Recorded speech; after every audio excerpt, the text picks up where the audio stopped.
오늘은 조금 이제 약간 영적인 얘기를 조금 더 다뤄보려고 합니다.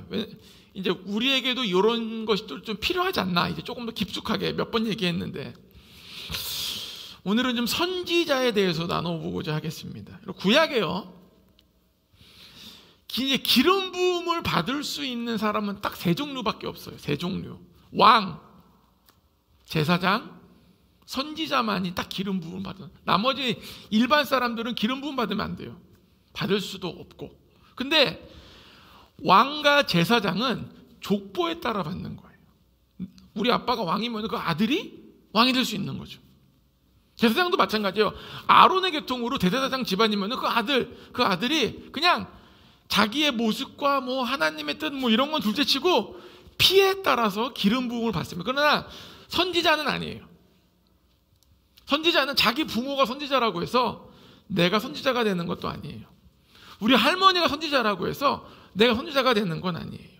하나님께서 직접 고릅니다, 선지자를. 갑자기 저쪽에 있는 누구를 예를 들어 뽕나무 아모스 선지자를 부르고 하나님께서 갑자기 기름을 부어주세요. 이렇게. 그래서 아무나 선지자가 될 수는 없어요. 족보와 계통을 따르지 않습니다. 그런데 이 성경, 구약의 성경을 잘 보면요, 선견자, 선지자라고 이제 두 가지 용어가 나옵니다.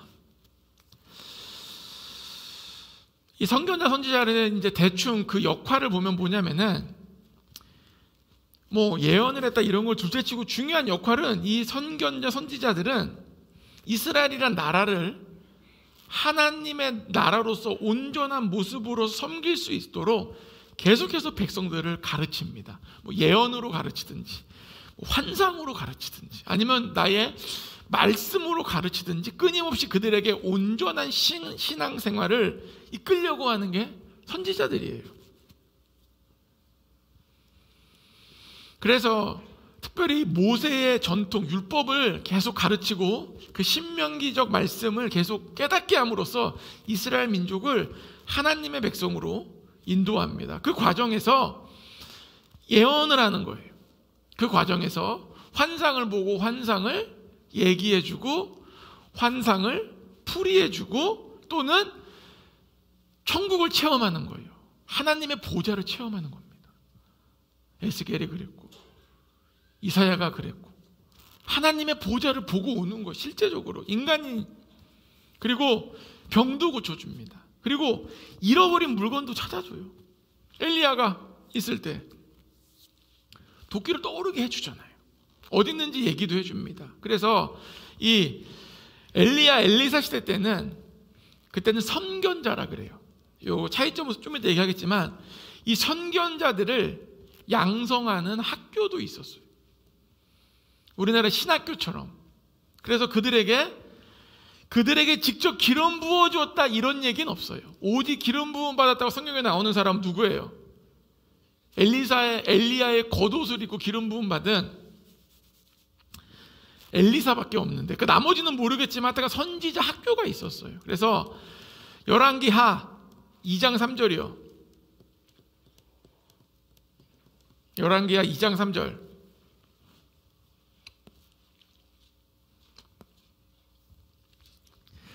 제가 읽겠습니다. 베델에 있는 선지자의 제자들이 엘리사에게로 나와 그에게 이르되, 여호와께서 오늘 당신의 선생을 당신의 머리 위로 데려가실 줄 아시나이까 하니, 이르되 나도 또한 아노니 너희는 잠잠하라 하니라. 제자들이 있었던 거예요. 뭐 실제로 뭐 같이 집단 생활을 했던 건 맞아요. 왜냐하면 밥을 먹을 때 뭐 독이 있어서 못 먹겠다 막, 그러니까 집단 생활을 했으니까 어떠한 거처를 일정하게 정해놓고, 학교 형태가 뭐 지금처럼 뭐 건물이 뻔뻔한 건 아니겠지만 뭔가 양성하는 곳이 있었다는 거죠. 그래서 그 중에서 엘리야의 많은 제자들 중에서 이제 탁월한 제자가 엘리사였던 거죠. 그리고 5절 보면요, 여리고에 있는 선지자의 제자, 잘 보십시오. 3절에는 뭐라 그래요? 베델에 있는 선지자의 제자들이, 5절에는 뭐라 그래요? 여리고에 있는 선지자의 제자들이 엘리사에게 나와 이르되. 지금 선지자 그룹들이 같은 그룹일 수도 있지만 어쩌면은 베델에도 학교가 있고, 뭐 여리고에도 있고, 그다음에 이제 가장 중요한 도시는 갑자기 기억이 안 나네요. 하여튼간 이렇게 갑자기 하여튼간 유명한 도시들 가운데 학교가 있었는지 모르겠지만 다 이렇게 제자들이 꽤 있었다는 거죠. 그래서 2장 7절에 보면요, 선지자의 제자 50명이 가서 멀리 서서 바라보매 그 두 사람이 요단가에 서 있더니, 즉 여기서도 50명이나 돼. 얘가 나름 선지자라는 이런 따르는 그룹들이 뭐 한두 명은 아니었던 거죠. 10명도 아니고 최소 50명이었던 거죠. 설마 50명이 베델에서 여리고로 다 오진 않았겠죠. 하여튼 제가 이 말씀을 유추해 보건대 최소 50명 이상의 제자들이 있었던 거예요. 엘리야를 따르는. 그 중에서 이제 수제자가 엘리사였던 거죠. 그러니까 엘리야가 예수님보다 제자가 많았던 거예요. 예수님 12명밖에 안 됐잖아요. 그래서 이 사람들이 이런 걸 봤을 때 아마도 각 지역에 뿔뿔이 흩어져서 사람들에게 여호와를 따르는 방법에 대해서 가르쳐주고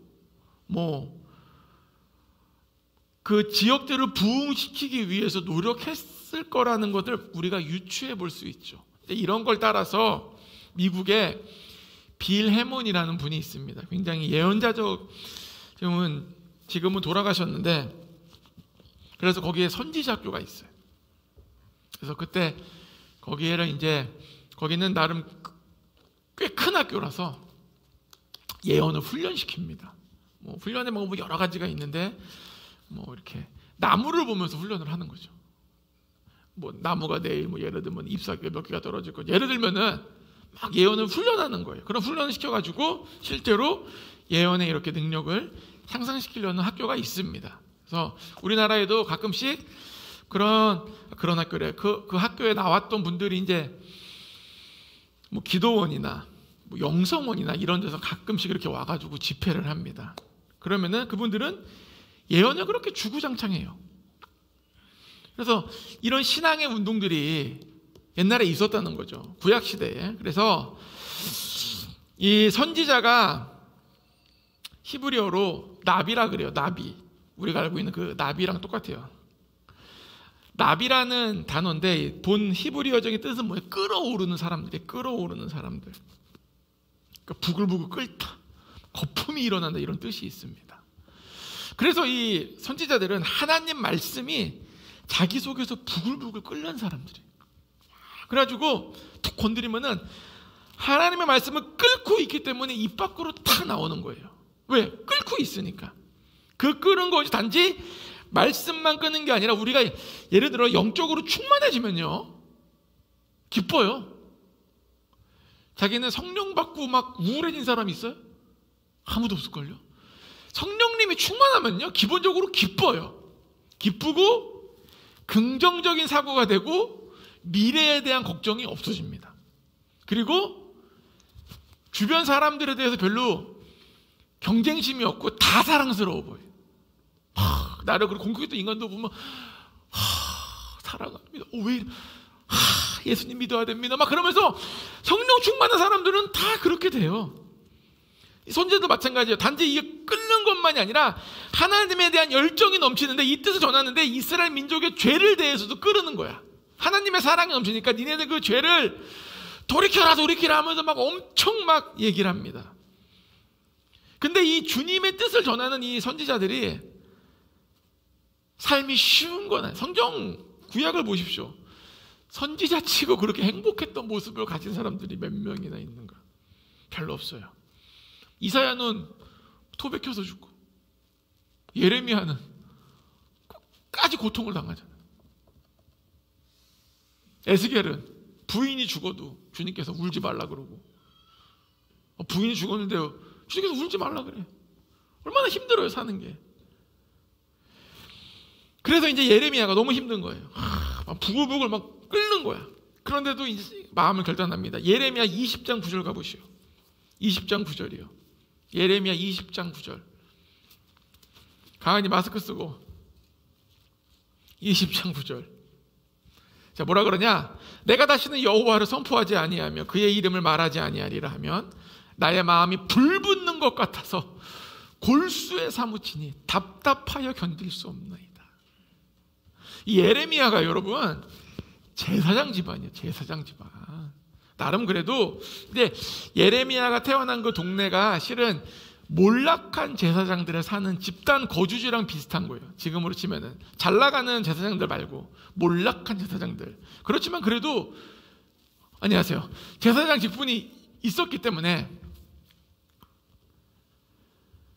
나름 그래도 편히 살 수 있었던 거예요. 그런데 예레미야가 예언을 시작하면서 인색이 꼬여요. 예언을 시작하면서부터 고통이 시작됩니다. 하나님의 부르심을 받으면서부터 고통이 시작돼서 막 마을 사람들한테 집단 구타를 당해요. 그런 소리 좀 하지 말라고. 그러면서 그 마을 사람들의 집단 구타를 시작으로 온 이스라엘 사람들이 싫어하고, 왕도 싫어하고, 신하들도 싫어하고, 오직 이스라엘 전체 땅에 예레미야와 친구는 바룩밖에 없어. 단 둘이에요. 바룩 죽으면, 제가 봤을 때 바룩이 먼저 죽었으면은 예레미야는 우울증으로 돌아가셨을 것 같아. 하나님께서 바룩이라도 살려줘가지고 같이 있었습니다. 예레미야가 너무 힘든 거예요. 우리도 그러잖아요. 하나님이 날 불렀으면은 내 인생이 쫙쫙쫙쫙쫙 펴지고 복을 막 받고 그 고민했던 것들이 쫙 풀리면서 복과 은혜와 사랑이 넘치고 막 이래야 되는데, 예레미야는 마음은 불붙는데 인생이 너무 힘든 거예요. 살기가 싫은 거야. 그러니까 이제는 우리가 좀 전에 읽었던 말씀처럼 다시는 선포 안 하겠다고 주님께 얘기한 거예요. 근데 중요한 건 뭐예요? 선포 안 하겠다고 다짐을 했는데 나비의 뜻, 불붙는 마음, 끓는 가마 이런 것처럼 나의 마음이 불붙는 것 같아서 골수에 사무치니 답답하여 견딜 수가 없는 거예요. 차라리 내가 뭐예요 지금? 차라리 내가 예언을 하고 고통을 당하면 당하겠다. 그런 지경에까지 이르는 겁니다. 여러분, 그 9절 위에 7, 8절을 보십시오. 뭐라고 써있냐?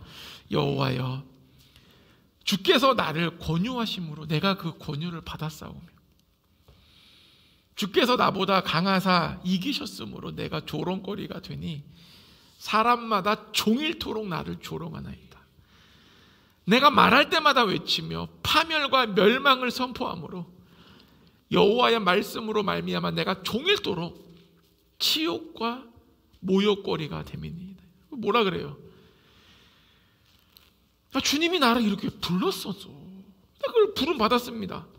아니 주님이 나보다 강하시니까 나를 이기셔도 내가 선지자기를 들어섰는데 내가 조롱거리가 되는데 종일 뭐예요? 아침부터 밤까지 종일 조롱당하고 종일 치욕과 모욕거리가 된다 그래요. 우리 실은요 치욕과 모욕요 10분만 생겨도 감당하지 못해. 하루에 한 건만 생겨도 감당하지 못해. 우리 솔직히 말하면. 근데 뭐라 그래요? 종일이에요. 종일. 모든 게 종일인 거야. 조롱도 종일, 치욕과 모욕도 종일. 얼마나 힘들었을까요? 얼마나 힘들었을까요? 그래서 결론 내린 게 뭐예요? 다시는 얘기 안 하겠다. 그런데 할 수가 없는 거예요. 스스로 선지자직을 퇴직한 거예요. 하나님께 사표를 딱 쓴 거예요. 주님 사퇴합니다. 사퇴를 했는데 중요한 건 뭐예요? 내가 힘든 거예요. 예레미야가 사퇴를 하고 나니까 내가 너무 힘드니까 다시 스스로가 내 사퇴 종이를 찢어버리고 다시 예언을 시작하는 겁니다. 왜? 골수에 사무진이 답답하여 견딜 수가 없는 거예요. 그래서 선지자들은 실은 예언을 보는 것도 맞고 환상을 보는 것도 맞고 무엇인가 영적인 체험을 하는 것도 맞지만 하나님의 말씀이 끌어오르는 사람들, 하나님에 대해서 끌어오르는 사람들을 예언자라고 부르고 이 끌어오르는 마음으로 주님의 마음을 전파하는 겁니다. 근데 여러분 주님의 마음이라는 게 단순해요. 주님 우리에게 원하는 게 뭐예요? 십계명이잖아. 십계명은 중에 2개로 줄이잖아요. 예수께서 뭐라 그래요? 하나님을 사랑해라. 온 마음과 뜻과 정성과 목숨 다해 사랑해라. 두 번째는 뭐예요? 내 이웃을 내 몸과 같이 사랑해라. 그러니까 전파하는 내용이 중복될 수밖에 없는 거예요. 우리는 중복이라는 단어를 쓰지만 그 말을 듣는 이스라엘은 뭘로 들었을까요? 뭘로 들었을까요? 잔소리죠. 잔소리. 또 소리 하는 거예요. 야, 돌아와라. 우상을 버려라. 이 땅에 공의를 신천해라. 아니면 멸망한다. 결론은 이건 거예요. 이거를 가는 곳마다 마음이 끌어오르니까 가는 곳마다 똑같은 소리 하는 거예요. 그러니까 뭐예요? 우리가 처음에는 각성을 가지는데 잔소리하면 나중에 어떻게 돼요? 듣기조차 싫어. 그냥 뭐 너희들 아우 저 똑같은 소리 나 진짜 못 듣겠다. 그렇게 된 거예요. 그래서 우리가 하나님을 따를 때 조금 잔소리를 들어야 돼요. 아멘? 잔소리. 왜 이렇게 아멘이 없어요? 하나님이 우리에게 원하는 그 하나님의 음성의 잔소리를 내가 들어야지 변화되는 겁니다. 이스라엘 민족은 예레미야 아무리 잔소리를 해도 듣지 않아요. 결국 어떻게 멸망당하는 겁니다. 주님이 주시는 잔소리를 기쁘게 받는 자가 행복한 사람이에요. 여러분 어떻습니까? 잔소리 행복하십니까? 너무 느린데? 고개가 떨어지는 시간이 지금? 너무 잔소리 행복하십니까? 여기도 느려 지금. 눈이 한 번 위로 올라가다 내려오는 건 뭐야? 자, 눈 뜨시고 행복하십니까? 잔소리가? 안 행복해요? 절 따라하세요. 주님으로부터 오는 잔소리가 저에게는 행복입니다. 주님으로부터 오는 잔소리가 행복해져야 돼요. 그게 행복해져야지 내가 변하는 거예요. 이스라엘 민족이 왜 안 변했게요? 행복하지가 않은 거예요. 주님 뭐 잔소리, 또 저 소리야. 그러니까 뭐예요? 저 소리야라는 거는 나의 판단이 들어가고 나의 생각이 들어가기 때문에 하나님의 말씀이 이렇게 들어오는데 똑같은 소리, 저 소리 하니까 주님 말씀이 안 들어가. 주님 말씀이 안 들어가니까 내 삶에 변화가 없어. 내 삶에 변화가 없으니까 똑같은 죄 가운데 살아. 죄 가운데 사니까 하나님께서는 뭐예요? 죄를 막으시려고 하는데 말을 안 들으니까 어쩔 수 없이 살짝 맴매대치를 주는 거예요. 두 번째는 선견자예요. 선견자는 이제 히브리어로 로에, 호제 이런 말이라서 영어로 보면은 seer라 그래요. seer. 그래서 사무엘상 9장 9절을 가보십시오. 사무엘상 9장 9절.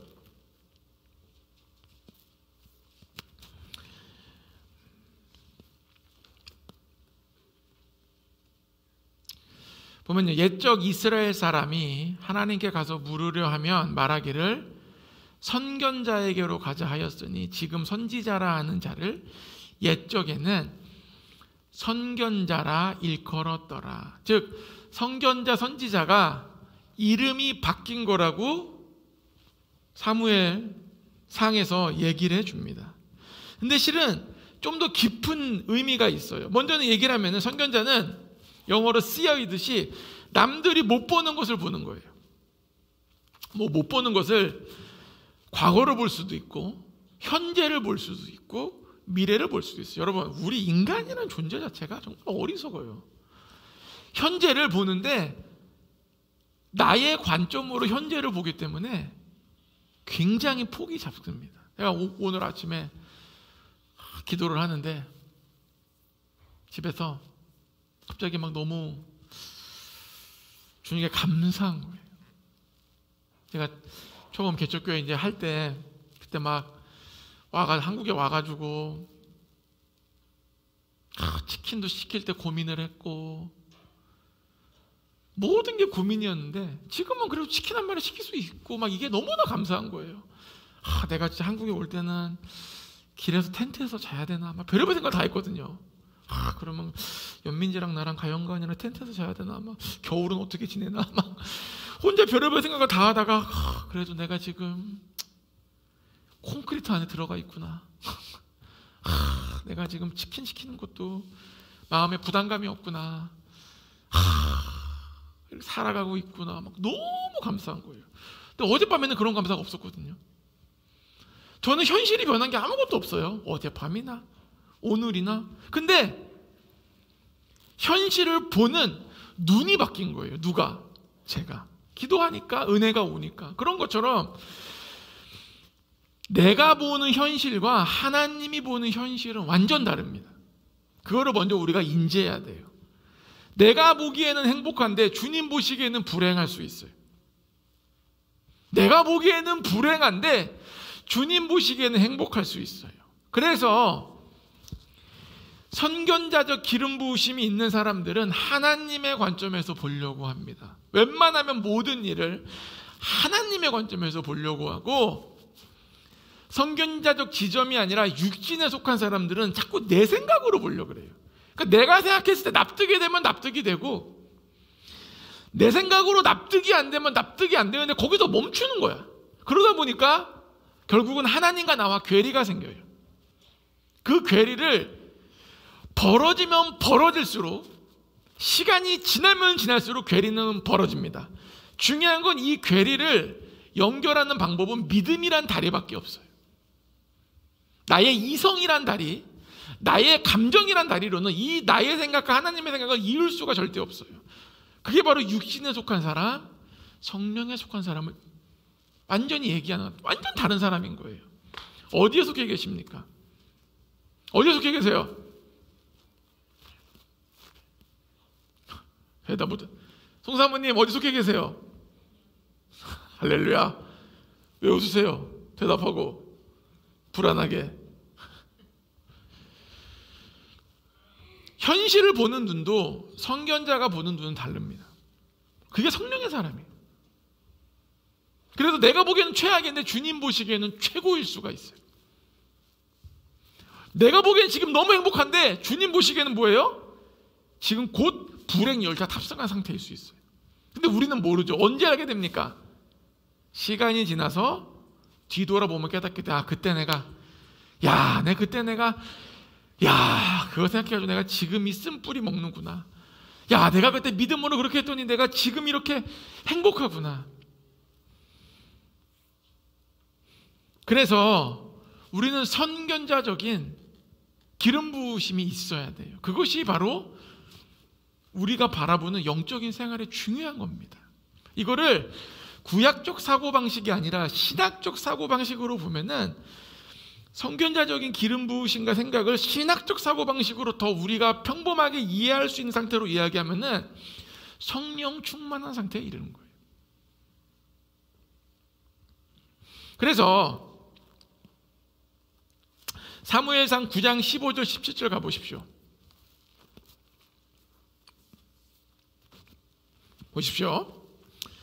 사울이 오기 전날에 여호와께서 사무엘에게 알게 하여 이르시되, 내일 이맘때에 내가 베냐민 땅에서 한 사람을 내게 보이리니, 잘 보시죠. 내가 보여준다 그래요.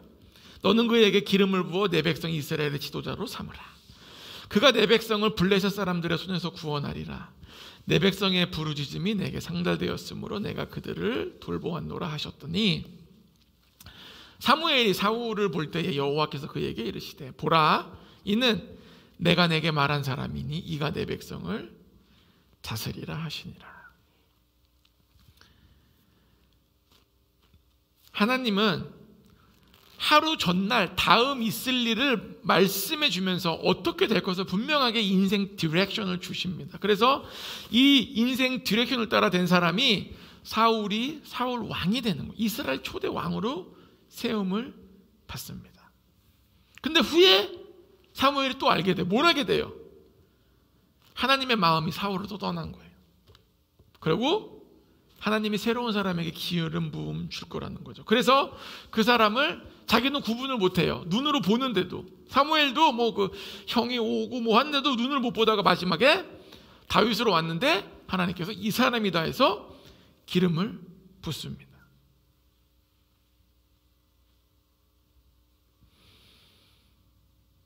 이 선지자, 선견자라는 것은 미리 볼 수 있는 능력이 있는 사람들입니다. 그것이 바로 선지자적 기름 부음을 가진 사람이에요. 근데 이것을 이게 중요한 게 항상 이런 거 얘기하면은 뭐 그래서 미래를 맞추냐 안 맞추냐 그런 차원으로 보면 안 되는 게 뭐 무당의 예언 뭐 아니면 뭐 타로점 이게 차이가 뭐냐면은 그 무당의 예언들은 기본적으로 뭐 출처를 다 뒤로 하고 이 어디로 이사 가야 된다 뭐 아니면 이런 기본적인 때려 맞추는 그런 예언을 하는 적들로부터 오는 거는 실은 우리가 하는 예언과 우리가 감동을 나누는 것은 하나님의 나라라는 큰 그림 안에서 시작이 되는 건데 무당들이나 이런 굿하는 사람들의 예언은 그런 큰 그림이 없어요. 그냥 이걸 어떻게 이 저주를 어떻게 끊어내야 되고 그냥 그 단발적 사건에 굉장한 집중을 합니다. 그러나 우리가 추구하는 것은 이 모든 하나님의 역사를 하나님의 나라와 하나님의 뜻과 연결을 시키는 거예요. 그런 넓은 개념이 없는 것은 실은 예언인데 한국식 기도원식 표현으로 부르자면은 무당식 예언을 하는 거예요. 하나님 나라와 연관이 없는 예언들. 이거를 구별하기가 참 어려워요. 근데 실은 솔직히 얘기해 잘 보십시오. 누가 와가지고 기도를 하는 거 제가 지금 푸르지오로 갈지 빌라로 갈지 고민입니다. 근데 이 빌라가 이게 앞으로 개발될 것 같아요. 어떻게 해야 됩니까? 기도를 했어요. 실은 근데 이런 문제는 무당한테 가도 얘기해줘요. 거기가 어디야? 동쪽이야? 서쪽이야? 서쪽입니다. 여기는 동쪽입니다. 동쪽으로 가면 뒤진다. 막 이러면서 얘기를 한단 말이에요. 무당들도 그렇게 얘기를 해줘요. 무당들도 여러분 장난삼아 가면 안 돼요. 영적인 권위가 있어야 돼요. 딱 그랬는데 그럼 우리도 물어보면 자매님 이번에는 주님께서 이걸 원하십니다. 그러니까 중요한 건 뭐냐면은 무엇이 맞냐 그르냐가 아니라 이 주님의 뜻을 전하는 이 하나님의 사람이 하나님의 나라를 바라보고 있어요. 그래서 때로는 비슷해 보일 수도 있어요. 왜 비슷한 줄 아세요? 그거를 물어보는 사람이 실은 하나님 나라에 별 관심이 없는 사람이야. 내용을 들어보자 하니까 하나님이 그렇게 푸르지오에 살고 빌라 사는 게 관심은 있지만 그렇게 관심이 많을까요? 지금 아프리카에서는 사람이 밥을 먹어서 죽어가고 있고 우크라이나에서 전쟁에서 죽어가고 있는 판에 내가 지금 빌라로 이사 가야 되는지 중요하지만 이것이 너무 중요한 문제는 아니야. 하나님 나라 관점에서는. 근데 우리는 중요하죠. 중요한 거는 이 모든 것들이 그래서 때로는 명확하게 무당식 예언이라고 얘기할 수도 있고 때로는 불문명하게 예언이라고 얘기할 수 있지만 그래서 이거를 정확히 구분하기는 쉽지 않아요. 그래서 영적인 분별의 은사가 있어야 돼요. 그래서 우리가 분별의 은사를 받아야 됩니다. 할렐루야. 다 머리 손을 얹으세요. 하나님 우리 모두에게 분별의 은사를 부어주시고 성령의 감화 감동하사 깨닫게 도와 주시옵소서. 예수님의 이름으로 기도했습니다. 그래서 우리가 잘 보십시오. 예를 들어 내가 꿈을 꾸고 아니면 어떻게 하다 알게 됐어. 누군가의 큰 죄를 알게 됐어요. 알고 봤더니 경험이란 사람이 바람을 피고 있는 거예요. 아니면은 누군가가 엄청난 욕을 하고 다니는 거예요. 알게 됐어요. 그거를 알게 됐는데 그것이 영적으로 알게 됐어요. 뭐 꿈을 통해서든지 어떻게 통해서든지. 그러면은 이것을 하나님 나라와 연관성 있게 바라보는 사람의 대처하는 능력과 단순히 이 문제를 바로잡고자 하는 사람의 태도는 완전히 다릅니다. 하나님 나라를 꿈꾸는 사람은 이 사람이 그렇게 하면 안 되고 회복을 시키려고 노력을 하지만 그런 거 관계없이 그 사람의 문제를 바라보는 사람은 실은 하나님의 나라를 바라보고 있지 않기 때문에 그 사람의 잘못된 점을 지적하고 두들겨 패고 뭔가를 바꿀 생각만 하고 있는 거예요. 그래서 우리가 모든 생활에서 하나님 나라라는 큰 틀이 없으면 모든 영적인 은사들은 굉장히 어려움에 취해질 수가 있어요. 그 큰 기둥이 우리 안에 있어야 돼. 하나님의 나라, 하나님의 뜻. 그것이 있어야지. 그것이 없다면 결국은 아무리 큰 은사가 있어도 결과는 미성숙하게 나옵니다. 자기는 나로 꿈을 꿔서 얘기했는데 결과를 보니까 내가 나쁜 놈이 된 거예요. 나는 분노가 일어나죠. 아니 나는 이번에 내가 분명히 꿈꿔가지고 내가 이걸 진짜 2번 연달아 꾸면은 목사님이 2번은 급격히 진행되는 거라 그래가지고 내가 빨리 가서 얘기했는데 내가 나쁜 사람이 되고 아유 저 인간의 믿음이 없구나. 그렇게 생각하면 안 돼요. 내가 하나님 나라의 큰 틀에서 움직여야 돼요. 그러려면 어떻게 해야 됩니까? 어떻게 해야 될까요? 어떻게 해야 돼요? 하나님 나라의 큰 틀에서 움직여지려면 어떻게 해야 돼요? 제이데스 간사님.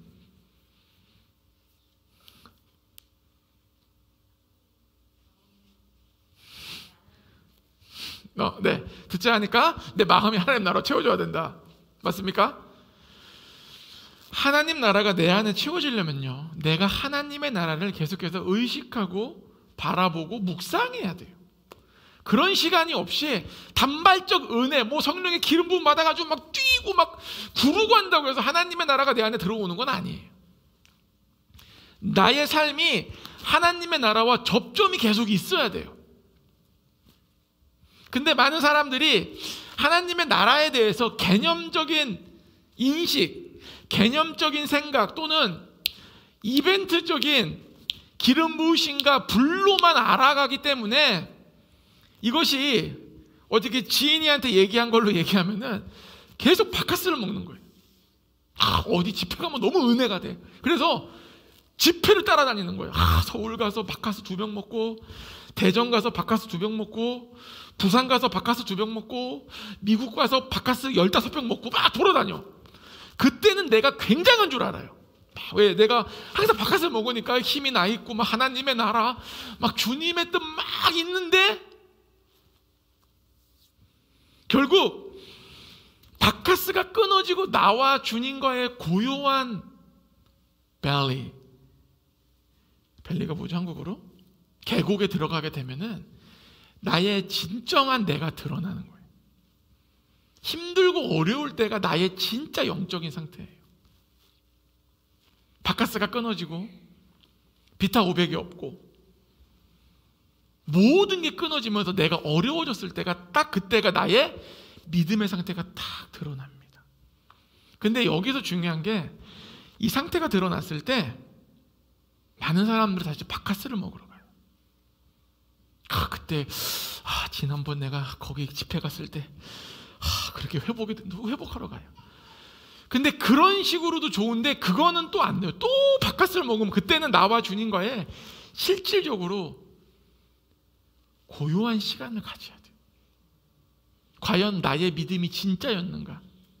내 믿음이 아니라 그분의 믿음이 아니었던가? 내 믿음이 아니라 거기에 있는 집회의 기름 부으심이 아니었던가를 고민을 해야 됩니다.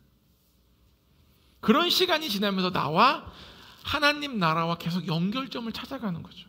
그러면은 나의 모든 사고방식이나 생각 자체가 왕국 생활로 변해가게 돼요. 그것이 바로 왕의 자녀의 삶입니다.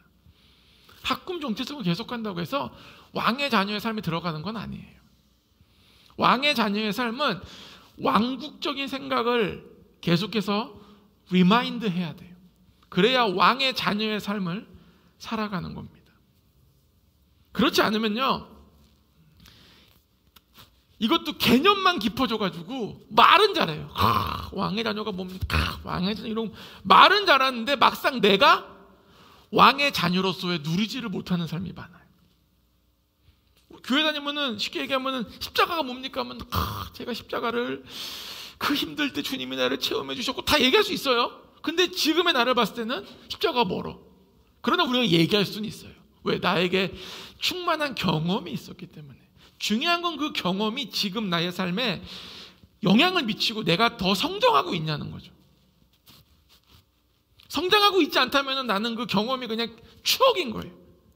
우리는 하나님과의 역사를 추억으로 남기면 안 돼요. 방언받았던 시간, 십자가를 만났던 시간, 은혜 받았던 시간, 우리에게 추억이 되면 안 됩니다. 우리는 점점 더 영광에서 영광으로 이동되어져 가야 돼요. 할렐루야. Glory to glory. 그래서 왕년에 자꾸 뭐 했다고 얘기하면 안 돼요. 최근에 뭔가가 있어야 돼. 왕년에는 뭐 다 있지. 여기 중에 왕년에 뭐 한따까리 아는 사람 누가 있어요? 어디 갔어? 정민자 자매님 여기 계시네. 왕년에 여러분 찬송가를 1절부터 4절까지 10번씩 불렀어요. 5번씩. 왕년에 막 그때 막 얼마나 좋았어요. 뭐라 그래요? 예수님밖에 없습니다. 내 삶은 주님 겁니다. 제가 맨날 기도하겠습니다. 왕년에 좋았죠? 다 그런 거예요. 우리 다 왕년에 여기 한따까리 안 한 사람이 누가 있어요? 한따까리 안 해봤어요? 내가 봤을 때 우리 교회 온 사람 치고 한따까리 안 한 사람이 없어. 사람이 한따까리는 아직은 한따까리 하기엔 좀 그렇잖아. 나이가 아직은 그렇잖아. 한따까리 하기에는 그 외에 뭐 그 앞에 계신 분 한따까리 했고, 그 앞에 계신 분도 옛날에 기도해서 큰 은혜 받았고, 그 앞에 계신 분도 은혜 받았고, 그 앞에도 은혜 받았고, 경연이도 뭐 받았고, 그 뒤에는 한따까리 하셨어요? 잘 몰라서 그래. 안 했죠? 할렐루야, 할렐루야, 할렐루야. 그리고 여기 뭐 현미자매님은 미영자매님은 뭐 미국 가서까지 뭐 미국에 있는 교회 부엌에서 헌신과 봉사를 미국에서 설거지를 그렇게 많이 하고 계신 분, 정말 대단한 분입니다. 미국 가서 여러분 미국 가서 설거지하기 쉬운 줄 알아요? 여행 가고 싶지 누가 미국 가서 설거지하고 싶어? 거의 설거지를 그렇게 전담 마크. 응? 현미자매님 또 얼마나 체력이 좋습니까? 오라는 거지 기름기를 내가 여기서 너와 하나가 끝나겠다. 다 한따까리 했던 분들 아닙니까? 예? 그게 중요하지 않다라는 거죠. 지금 내가 하나님의 나라와 연관 있게 가야 된다는, 이것이 바로 내가 하나님의 뜻을 알고 선견자적 기름 부음이 있게 되는 거예요. 그러면은 어떠한 사건을 바라볼 때도 내가 바라보는 관점이 일반 사람들과는 달라야 된다는 거죠. 그것이 명확히 드러나야 돼요. 친구들이 와서 막 나는 뭐 이래 그러나 나는 그걸 들으면서 그 단어를 듣는 게 아니라 그 안에 있는 하나님의 뜻을 내가 찾아가는 거죠. 똑같은 상황을 똑같이 받아들일 수가 없는, 그래서 믿음으로 성장한 사람은 똑같은 상황이 와도요 해석법이 달라요. 성장이 안 한 사람은 해석법이 똑같아요. 10년 전에 했던 얘기 또 하고 똑같이 해석해. 그렇게. 그런 성장한 사람은요 발이 바뀌어요. 그때 너무 힘들잖아. 나도 그런 줄 알았는데 지금 생각해 보니까 그때 참 내가 부족한 것도 많았고 정말 하나님의 은혜였더라고. 그래서 괜찮아. 그 화 안 나?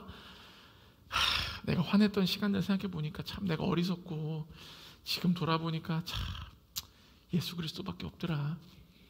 나는 은혜로 살았다. 이렇게 돼. 똑같은 사건인데 벌써 말이 달라지는 거예요. 이것이 바로 하나님의 뜻을 아는 사람의 삶이라는 거죠. 10년 전에 했던 나의 그 불만족적인 해석이 아직도 내 인생에 존재하고 있다면 내가 그 사이에 진짜로 하나님의 나라, 하나님의 뜻, 하나님의 관점에서 보고 있냐를 내가 점검을 해야 돼요. 그렇지 않다면은, 그래서 사람들이 이런 얘기를 듣는 거예요. 교회 다니는 사람 다 똑같이 교회가 문제고 왜 그런 소리 들어요? 우리가 변화가 안 되기 때문에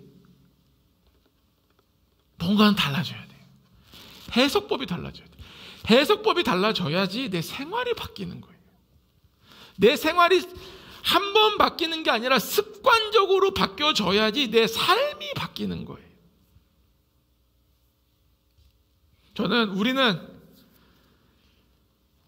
이 선견자적 기름 부음을 받아가지고 새로운 해석법이 생기기를 축복합니다.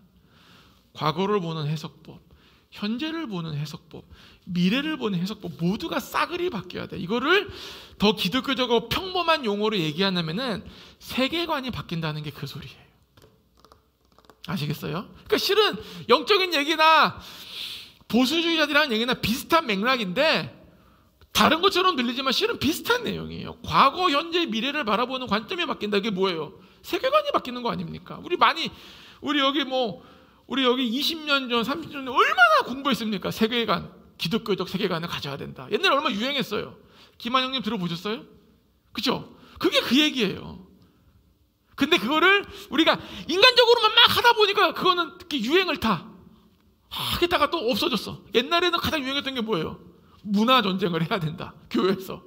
그래도 기억나시죠? 막 교회에서도 막 세련되게 할때 그래가지고 막 띵가띵가띵가하고 막 드럼도 치고 막 문화전쟁, 지금 문화전쟁 얘기해요? 안 해요? 안 하잖아요.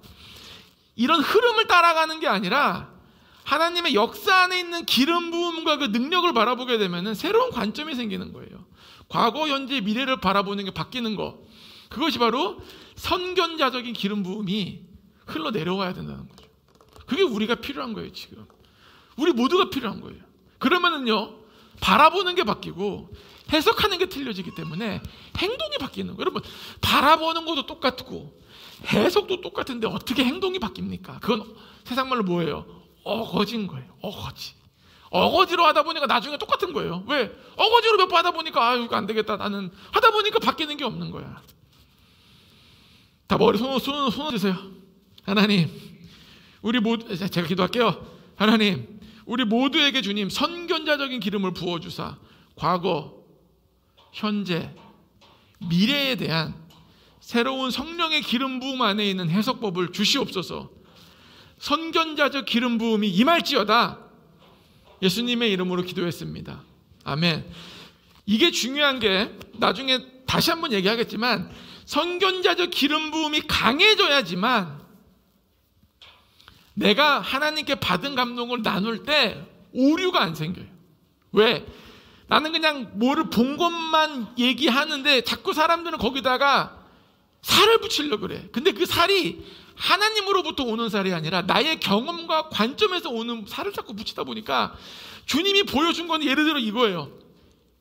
바다에서 보트가 지나갔는데 사람이 4명 타 있었고 저 태양을 향해 갑니다. 이건데 그 사람한테 얘기할 때는 엄청난 태양이 하늘에 저기 떠 있는데 새파란 바다에서 너무 세련된 보트가 사람을 태워가는데 야 이거는 영광으로 가더라. 막 자기 막 거기에 막 살이 붙고 막 요동치니까 하나님의 뜻이 왜곡되는 거예요.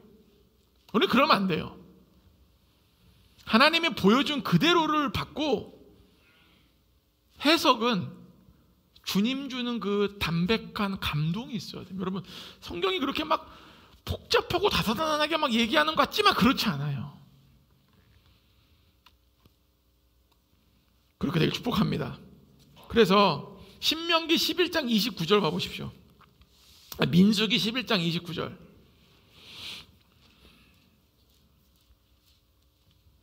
오늘 제가 너무 지금 목으로 얘기해가지고 다시 할렐루야. 마이크 테스트. 제가 하겠습니다. 모세가 그에게 이르되 내가 나를 두고 시기하느냐 여호와께서 그의 영을 그의 모든 백성에게 주사 다 선지자가 되게 하시기를 원하노라. 모세가 뭐라 그럽니까? 모든 이스라엘 사람들이 모두 선지자 되기를 원한다. 이게 모세의 마음이었던 거예요. 그 나온 애굽 출애굽한 모든 사람들이 선지자 되기를 원했어요. 왜 그랬냐? 그 모두가 다 하나님 뜻을 알고 하나님의 뜻대로 살기 원하는 모세의 마음이었던 것입니다. 근데 실은 이것은 모세의 마음이 아니었어요. 뭐라 그럽니까? 성경에서 그 후에 내가 내 신을 만민에게 부어주리니 뭐라고요? 만민에게 모든 사람에게 부어주고자 하는 하나님의 마음을 모세는 알았던 거예요. 그래서 이 시대가 지금 열린 겁니다. 왜냐하면 이것은 요엘이 예언한 얘기고 요엘이 미리 얘기한 거지만 이것을 베드로가 다시 사도행전 2장에서 설교를 하는데 그 배경은 뭐냐? 너네들이 지금 오순절날 지금 보고 있는 성령 강림이 이거라는 거예요. 즉 그때 임한 오순절에 성령님이 지금도 역사하고 있는 거죠. 주님의 마음은 그때부터 시작된 겁니다. 뭐가? 내가 내 신을 만민에게 부어주리니. 너희 자녀들이 뭐를 말한다고요? 장래일을 말할 것이며. 제가 보니까 이것도 이게 하나님의 말씀을 자꾸 신학적으로 해석하다 보니까 미래를 맞추는 거는 또 예언이 아니래. 예언이라는 거는 미래를 맞추는 것도 포함되어 있는 거지 또 굳이 또 그게 아니래. 그러니까 우리가 하나님의 말씀을 하나님의 말씀대로 봐야 자꾸 신학을 보면 안 됩니다. 그래서 너희 늙은이들은 뭐요? 꿈을 꾸며 아니 꿈을 꿔야 되는 거잖아요. 아니 오순절날 시작된 역사가 무슨 한 번에 뻥튀기도 아니고 계속 흘러내려오는 거 아닙니까?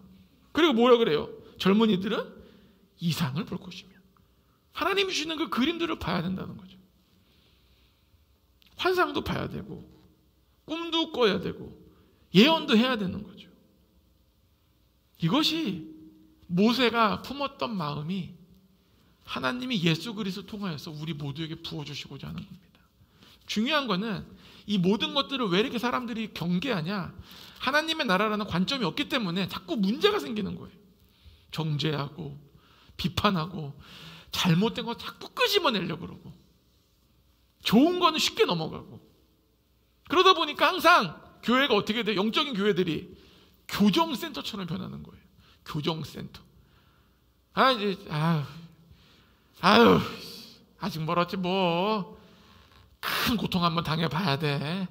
시험 만나면 와야 정신 차린다. 이렇게 되니까 너무 사는 게 힘들어지는 거예요. 그러니까 영적인 교회는 인기가 없고 사라지고 시대가 또 말씀주의 교회는 센 얘기를 안 하니까 듣기는 편한데 잔소리가 없어지니까 변화는 없고 그러다 보니까 결국은 뭐예요? 하나님의 나라가 감소하는 거예요. 오카는 목사님 여러분 옛날 설교 들어보셨어요? 엄청 강합니다. 정말 강해요. 대충 얘기하는 게 없으세요. 그런데 그분이 나중에 은퇴하고 나서 어디선가 집회하는데 뭐라 그럽니까? 자기가 가장 후회되는 게 그거래. 눈치 보느라 얘기를 잘 못했대. 그분 설교 들어보십시오. 눈치 보는 거 잘 못 느낄 정도로 세게 하는데 그 정도가 그분 눈치 본 거예요. 자기가 너무 후회스럽대. 그때 장로님도 눈치 보고 사람 눈치 보느라 더 얘기했어야 되는데 그때 내가 그렇게 외치지를 못해가지고 지금 대한민국 교회가 회개가 없고 이렇게 됐다는 거예요. 변화가 없고. 그분 셉니다. 그러니까 전 아무것도 아니에요. 전 세게 얘기하지도 않아. 그런가? 아닌가? 나만의 생각에 빠져 있는 거야 제가 지금도? 경연아한테 세게 얘기하니? 아니래잖아요. 한 명만 더 물어볼까요? 제가 세게 얘기해요? 아이씨. 엎드리세요. 제가 뭐라 그래 항상 영적 센스가 필요하다. 영센이 없어. 영센이 없습니다. 자, 그래서 우리가 이 모든 것들을 받아 누려야 되는데 받아 누리는 것이 문제가 아니라 받은 다음에 어떻게 하나님 나라와 연관시키는 것은 실은 저는 길을 제시하지만 그 길을 가야 되는 건 여러분 각자라는 거죠. 제가 여러분을 거기로 억지로만 밀을 수는 없어요. 그렇게 되면은 우리 모두가 진짜 예수님이 오시는 그 길을 나의 삶에서 닦게 됩니다. 하나님이 우리에게 원하는 건 막 우리나라 천만 교인들이 세계 선교를 가가지고 전도하는 원하는 게 아니에요. 하나님이 기름 부은 반 선지자는 따로 있고 선교사가 따로 있고 또 하나님이 기름 부어주는 기업관도 따로 있습니다. 다 따로 있어요. 이렇게 나의 삶이 예수님의 오시는 길을 예비하는 것이 바로 빛과 소금인 거예요. 나의 삶이 그렇게 돼야 돼요. 내가 무슨 일을 하든지 커피집을 하든지 가정주부이든지 사업을 하든지 직장을 다니든지 그렇게 되면은 우리들이 결국 주님 오시는 길을 예비하고 예수님을 증언하게 됩니다. 저는 우리 모두가 그렇게 갔으면 좋겠어요. 쉽건 어렵건 편하건 좀 버겁건 조금 저는 그래서 우리가 결국 예수님이 그 오시는 그 길을 예비하고 결국 제가 원하는 거는 제가 주님을 봤을 때 우리 모두가 다 하나님으로부터 오는 큰 상급을 받기 원합니다. 이 땅에 있는 부귀 영화를 예수님이 뭐라고 표현하는 줄 아세요? 솔로몬의 영광도 이 꽃 하나도 안 된다. 그게 하나님 나라의 관점이에요.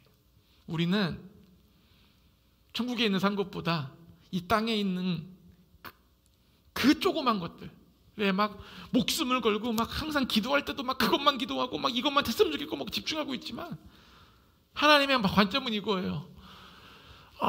저거 진달래 하나만도 못한 것을 저렇게 고통스러워하고 있으면 어떡하니야.